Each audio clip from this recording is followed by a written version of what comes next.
Halo guys, kembali lagi dengan JJ Pro. Apa kabar? Semoga kita semua sehat, sejahtera, diberkati Tuhan. Nah, dalam kondisi seperti ini kan kita sudah masuk ke kondisi COVID ini. Yang jadi pertanyaan, bagaimana cara kita harus menerima kondisi ini? Karena kita nggak bisa lepas dari kondisi ini karena kondisi COVID ini masih sedang berlanjut. Yang jadi pertanyaan kedua, bagaimana caranya kita bisa mengatasinya setelah kondisi COVID ini berlangsung. Jadi ada dua pertanyaan. Bagaimana kita beradaptasi, kita menerima, kita mengatur, kita melakukan kegiatan kita saat kondisi yang sedang terjadi. Dan pertanyaan kedua, setelah kondisi ini selesai, apakah kondisi ini akan jadi normal lagi atau kondisi ini tidak normal? Kan kita semua tidak ada yang tahu. Apakah kita semua bisa menafsirkan? Saya rasa tidak. Jadi kemarin saya sempat belajar dari seorang sosok pemimpin asuransi di Singapura, namanya Mr. Gordon Ho, tanggal 25 April kemarin. Jadi kita sudah masuk, kita dipaksa untuk mengadaptasikan diri kita dengan kondisi ini. Tetapi ada hal yang positif, langit kita bisa jadi biru, kemudian kita tidak, karena produksi kan mulai berkurang semua, dan mungkin transportasi juga berkurang. Terus kemudian memang ada hal-hal yang dikorbankan, semua dipaksa untuk berubah. Jadi lalu lintas darat juga dikurangi, untuk lalu lintas udara pun akan jauh berkurang.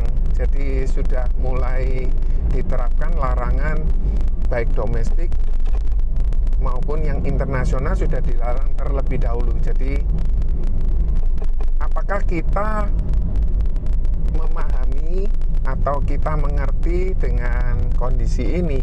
Kalau kita memahami, maka kita tidak perlu terlalu khawatir, tetapi kita memikirkan.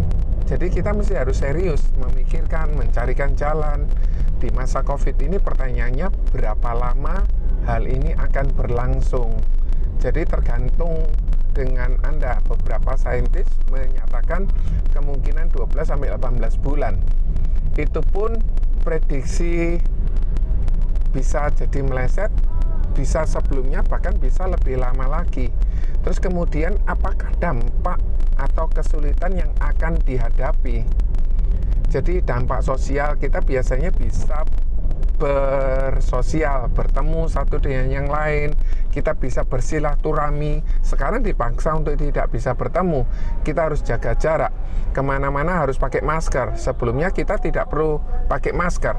Masker yang ada pun sendiri kita tidak bisa dapatkan dengan mudah seperti sebelum-sebelumnya, dan sebentar-sebentar harus cuci tangan. Nah, secara bisnis kita beralih semua dari bisnis yang ketemu face to face sekarang menjadi bisnis virtual face to face. Kita menggunakan Zoom, kita menggunakan Google, kita menggunakan Google Meet, kita menggunakan yang lain-lainnya, ada Facebook dan lain sebagainya.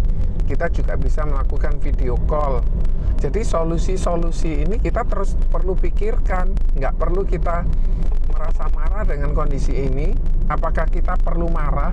Sebetulnya nggak perlu, karena memang kondisi ini sudah terjadi dan bukan hanya untuk Anda saja, tetapi semua berdampak, sehingga kita juga perlu lebih betul-betul mencarikan solusi dampak yang terbaik yang cocok untuk masing-masing individu. Jadi kita semua menjalankan ini, menyesuaikan.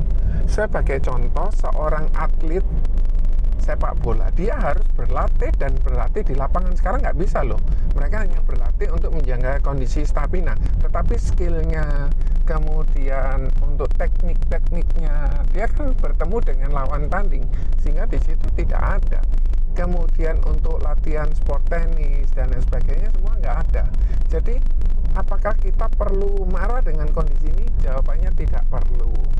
Dan kalau kita melihat bahwa kita masih dapat kesempatan untuk bisa bekerja, kita masih bisa dapat kesempatan untuk berada di lapangan menggunakan virtual, kita masih ada solusi. Dan kita memang terpaksa berada di rumah, tetapi kita masih bisa menjalankan bisnis ini. Kita bisa melakukan perekrutan dengan menggunakan virtual. Jadi bagaimana cara menjalankan bisnis asuransi dengan jelas, dan kita tetap memiliki pemikiran positif, dan Prudential memberikan inovatif yang bagus dengan cekatan, cepat tanpa tatap muka, kemudian menggunakan OTP, on time password, semua disupport oleh Prudential. Dan beruntung perusahaan kita ini juga melakukan sebuah tindakan yang preventifnya dengan cepat, sehingga untuk perlakuan PSBB Prudential tetap masih bisa berjalan karena di rumah masing-masing.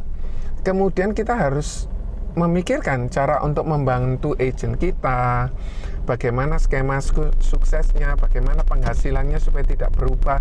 Malah kita disupport sama inisiatif oleh Prudential, kontes-kontes yang sudah dipersiapkan. Pertanyaan yang kedua, bagaimana dengan kondisi keluarga? Apakah ketegangannya makin bertambah karena kondisi ini, atau seluruh keluarga bisa berkumpul satu rumah, bisa berdiskusi, bisa melakukan quality time dengan keluarga, di mana sebelumnya enggak. Anak-anak pun bersekolahnya di rumah. Bisa nggak anak-anak berkata begini, ayah, ibu, saya nggak mau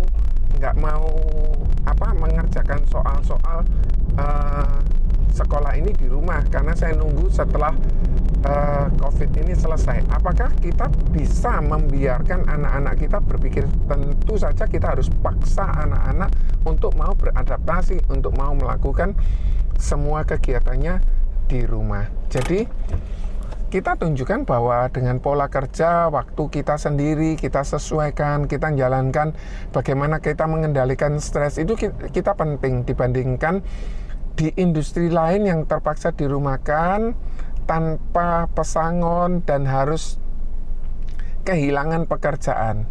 Jadi ayo kita tunjukkan ini kepada calon rekrutan kita. Apa menurut Anda yang akan terjadi setelah wabah ini berlaku?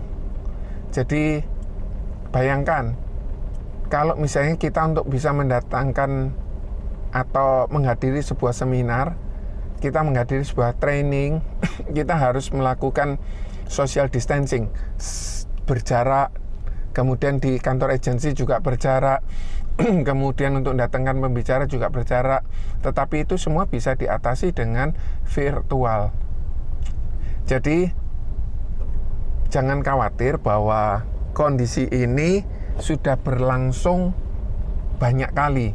Ada yang lewat perang, ada yang lewat kondisi ekonomi, dan perjuangan kondisi ekonomi ini sudah beberapa kali, dimulai dari tahun 98, mungkin tahun-tahun sebelumnya juga sudah berlaku, dan kita belum atau tidak merasakan saat itu. Jadi kita nggak bisa cuma take it for granted. Jadi kita nggak bisa membiarkan kondisi ini terjadi, kita nerima, pasrah, ya sudah, nunggu kondisi ekonomi bagus semua. Jadi hal ini bisa dilakukan sebagai analoginya, sebagai contoh bahwa kondisi 911 pernah terjadi. Kemudian dari situ maka untuk travel semua harus luggage-nya harus diperiksa. Kemudian semua dokumennya juga harus diperiksa. perjalanan untuk menuju ke sebuah negara semakin lebih ketat, tapi itu hanya di lokasi tertentu, digeledah, dibuka atributnya, harus buka ikat pinggang, nggak nyaman. Orang berpergian dengan pesawat merasa tidak tenang karena takut adanya kondisi yang mengancam, membahayakan.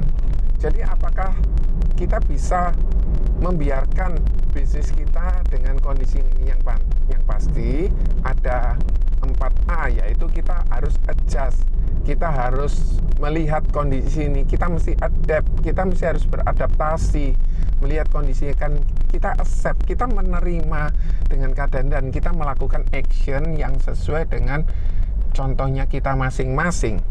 Kemudian kita evaluasi cara kita menghandle agent, kita menghandle nasabah, kita memberikan empati kepada nasabah. Masih bisakah kita menerapkan sistem sebelum COVID-19 ini?